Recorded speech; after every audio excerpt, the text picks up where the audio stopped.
নমস্কার বন্ধুরা, সকলে কেমন আছেন? আর আমি শম্পা, সঙ্গে আছে আমার দিদি। আর আমরা দুজন এখন যাচ্ছি একটু শপিং করতে। সামনে দুর্গাপুজো, অনেকেই দুর্গাপুজোর শপিং স্টার্ট করে দিয়েছে। আর আমরা যাচ্ছি আজকে দুর্গাপুজোর শপিং করতে। আসলে আমার দিদির সামনে পরীক্ষা, আর ও যেতে পারবে না, তাই একটু আগে থেকে বেরিয়ে পড়লো। এখানে আমরা ট্রেনে উঠে পড়েছি, আর সকালবেলা অফিস টাইম, তাই একটু বেশি ভিড় ছিল। ভেবেছিলাম জানলার পাশে বসবো, কিন্তু জানলার পাশে সিট পাইনি। আর এদিকে দেখো বাইরের ভিউটা কত সুন্দর।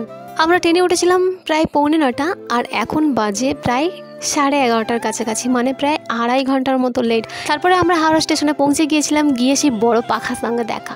এই বড় বড় পাখার হাঁ খেয়ে বেরিয়ে পড়লাম আমরা ধর্মতলার উদ্দেশ্যে। আর এদিকে ধর্মতলায় চলে এসেছি। প্রথমে যাব আমরা সিলেদার্স। আসলে সিলেদার্স সকাল সকাল গেলেই কেনাকাটাটা খুব ভালো হয়, কারণ আগের বারে যখন এসেছিলাম ভীষণ ভিড় ছিল। দেখি দেখা যাক কতটা ভিড় আছে।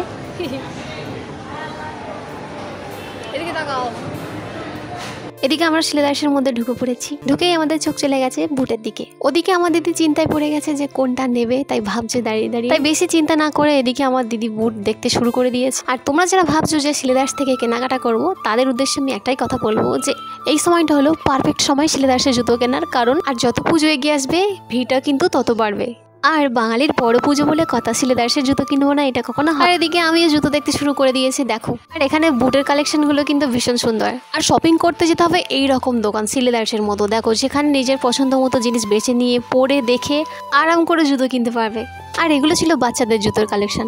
প্রচুর পরিমাণে এখানে জুতোর কালেকশন আছে। এদিকে আমার একটা জুতো পছন্দ হয়ে গেছে, তাই আমি সেটা নিয়ে নিয়েছি। তারপর ওখান থেকে দিদি গিয়েছিল ব্যাগের কালেকশন দেখতে। আর এখানে তোমরা কিন্তু বিভিন্ন ধরনের ব্যাগের কালেকশন পেয়ে যাবে। আর ওদিকে আমার দিদি ব্যাগ দেখতে শুরু করে দিয়েছে। দেখো, এটার পছন্দ হয়েছিল, জানি না একটু বেশি দাম বলে মনে হয় নেয়নি। আর এই পুরো ফ্লোরটা জুড়ে শুধু ব্যাগের কালেকশন ছিল। আর এখানের বেশিরভাগ ব্যাগ কিন্তু লেদারের, অনেক টেকসই হয় জিনিসগুলো। আর এদিকে আমি জুতো ভাইয়ের কাজ করছি, যতগুলো জুতো ছিল সব আমাকে ধরতে দিয়েছে। আর ওদিকে একজন জুতো দেখেই চলেছে, পছন্দ মোটেই হচ্ছে না। আর এখানে আশ্চর্য ব্যাপার হলো এটাই, এখানে 200 টাকা থেকে জুতো শুরু করে 1000-1200 টাকা পর্যন্ত জুতো পাবে।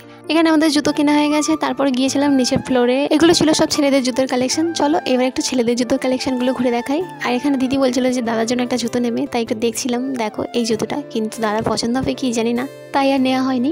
আর এই বেল্টটা আমার ভীষণ পছন্দ হয়েছিল, তাই ওখান থেকে একটা বেল্ট নিয়ে নিয়েছি। তো বন্ধুরা, ব্লগটা এই পর্যন্তই। দেখা হচ্ছে নেক্সট ব্লগে। ততক্ষণ পর্যন্ত টাটা। আর তোমরা যারা যাবে বলছো তারা ঝটপট চলে যেও।